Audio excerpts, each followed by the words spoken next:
गाड़ियों में और बुलेट प्रूफ कैबिन में खड़े होकर भाषण देते हैं, लेकिन पंजाब के लोगों को किसी प्रकार की सुरक्षा नहीं है। इधर मोदी सरकार ने लाखों सरकारी कर्मचारियों को त्योहार शुरू होने से पहले बड़ा तोहफा दिया है। कैबिनेट ने केंद्र सरकार के कर्मचारियों के लिए बड़ा ऐलान करते हुए एकीकृत पेंशन योजना यानी कि यूनिफाइड पेंशन स्कीम को मंजूरी दे दी है। इस स्कीम के तहत केंद्रीय कर्मचारियों को रिटायरमेंट के बाद सुनिश्चित पेंशन दी जाएगी। केंद्र के इस अहम फैसले पर देखिए हमारी एक खास रिपोर्ट। केंद्रीय मंत्रिमंडल की बैठक में 3 बड़े फैसले लिए गए हैं, जिसमें सबसे अहम फैसला सरकार ने केंद्रीय कर्मचारियों की सामाजिक सुरक्षा को लेकर लिया है। कैबिनेट ने यूनिफाइड पेंशन स्कीम यानी यूपीएस को मंजूरी दे दी है। इसका लाभ देश भर में केंद्र सरकार के कर्मचारियों को मिलेगा। एश्योर्ड पेंशन राशि अंतिम वेतन की लगभग 50% होगी और 10 साल की सेवा देने वाले कर्मचारियों को कम से कम 10,000 रुपए की पेंशन जरूर मिलेगी। भारत की जो अर्थव्यवस्था है और केंद्र सरकार का बजट है, उसको समझने के लिए रिजर्व बैंक ऑफ इंडिया के साथ, वर्ल्ड बैंक के साथ, सबके साथ कंसल्टेशंस हुए और इस कंसल्टेशन के बाद में एक यूनिफाइड पेंशन स्कीम का रिकमेंडेशन इस कमेटी ने किया और आज प्रधानमंत्री श्री नरेंद्र मोदी जी की अध्यक्षता में यूनियन कैबिनेट ने यूनिफाइड पेंशन स्कीम को अप्रूव किया है। यूनिफाइड पेंशन स्कीम के जरिए कर्मचारियों को सुनिश्चित पेंशन के साथ ही कई लाभ मिलेंगे।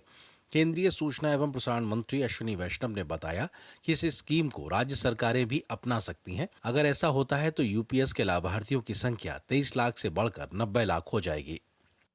ये स्कीम केंद्र सरकार के करीब 23 लाख कर्मचारी, करीब 23 लाख एम्प्लॉयज हैं, उनको इसका बेनिफिट मिलेगा। ऑप्शन रहेगा, कोई अगर एनपीएस में रहना चाहे तो एनपीएस में रह सकता है, यूपीएस में ऑप्ट करना चाहे which is naturally a very attractive scheme, तो उसमें ऑप्ट कर सकता है। प्लस राज्य सरकारें अगर इसी फ्रेमवर्क को, इसी आर्किटेक्चर को यूज करना चाहे तो राज्य सरकारें भी इस आर्किटेक्चर को यूज कर सकती है। अगर राज्य सरकार के कर्मचारी भी इसमें शामिल होते हैं तो करीब 90 लाख के आसपास टोटल कर्मचारी इसका बेनिफिट मिलेगा।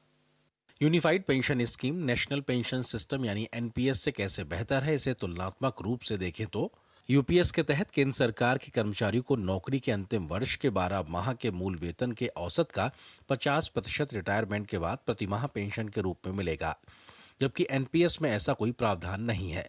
यूपीएस में केंद्र सरकार का अंशदान 18.5% होगा, जबकि एनपीएस में केंद्र की भागीदारी महज 14% ही है। यूपीएस के तहत कर्मचारी की मृत्यु पर पारिवारिक पेंशन का फायदा मिलेगा, जबकि एनपीएस में ऐसा कोई प्रावधान नहीं है। यूपीएस के तहत 10 साल की नौकरी पर कम से कम 10,000 की मासिक पेंशन मिलेगी, जबकि एनपीएस में इस तरह का कोई प्रावधान नहीं है। यूपीएस और एनपीएस दोनों में ही कर्मचारियों का अंशदान 10% रहेगा। यूनिफाइड पेंशन स्कीम का हर ओर स्वागत किया जा रहा है। लोगों का मानना है कि केंद्र सरकार के इस फैसले से कर्मचारियों को काफी फायदा होगा।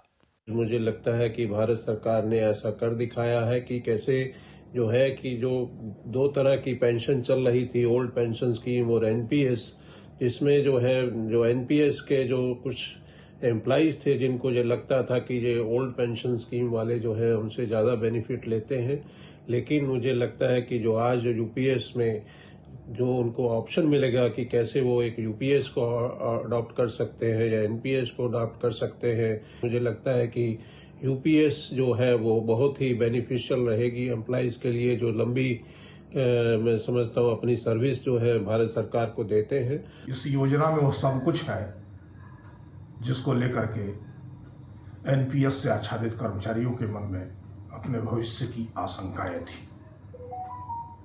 और इसकी विशेषता है कर्मचारियों को आश्वस्त करता है बाद के उन दिनों की,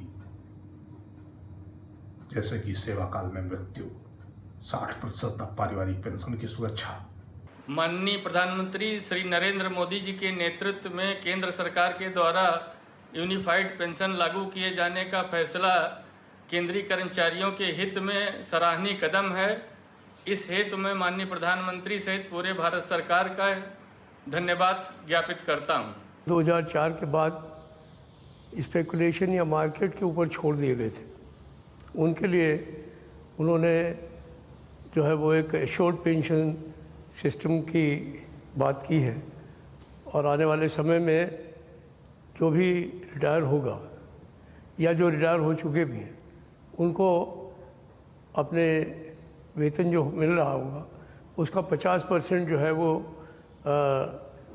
तनख्वाह का मिलेगा और उसके ऊपर भी डियरनेस राहत मिलने का काम होगा। नई योजना 1 अप्रैल 2025 से प्रभावी होगी, लेकिन एनपीएस की शुरुआत के समय से इसके तहत सेवानिवृत्त हुए सभी लोग और 31 मार्च 2025 तक सेवानिवृत्त होने वाले लोग भी यूपीएस के इन सभी लाभों के लिए पात्र होंगे। उन्होंने जो भी पैसा निकाला है उसे समायोजित करने के बाद उन्हें पिछला बकाया मिल जाएगा। Bureau report, TT news. केंद्र सरकार द्वारा एकीकृत पेंशन योजना यानी कि यूपीएस की मंजूरी का भाजपा नेताओं ने स्वागत किया है। केंद्रीय गृह मंत्री अमित शाह ने सोशल मीडिया प्लेटफॉर्म एक्स पर यूपीएस को मंजूरी दिए जाने पर केंद्रीय सरकारी कर्मचारियों को बधाई दी। उत्तर प्रदेश के मुख्यमंत्री योगी आदित्यनाथ ने केंद्र सरकार के इस कदम को अभिनंदनीय बताया। योगी आदित्यनाथ ने एक्स पर लिखा कि युगांतकारी निर्णय उनके जीवन में आर्थिक सुरक्षा और सुखद भविष्य की सुनिश्चितता का नया सूर्योदय लेकर आया है। वहीं राजस्थान के मुख्यमंत्री भजनलाल शर्मा ने यूपीएस को दी गई स्वीकृति को ऐतिहासिक बताया है। पीएम नरेंद्र मोदी की अध्यक्षता में केंद्रीय मंत्रिमंडल ने शनिवार को सरकारी कर्मचारियों के लिए एकीकृत पेंशन योजना यानी कि यूपीएस को मंजूरी दी। इस योजना से केंद्र सरकार के लगभग 23 लाख कर्मचारियों को लाभ होगा और ये योजना 1 अप्रैल 2025 से प्रभावी होगी। केंद्र सरकार के एनपीएस ग्राहकों को यूपीएस पर स्विच करने का विकल्प भी दिया जाएगा। अगर किसी कर्मचारी ने न्यूनतम 25 साल तक काम किया तो रिटायरमेंट के पहले आखिरी 12 महीने के औसत वेतन का कम से कम 50% पेंशन के रूप में मिलेगा।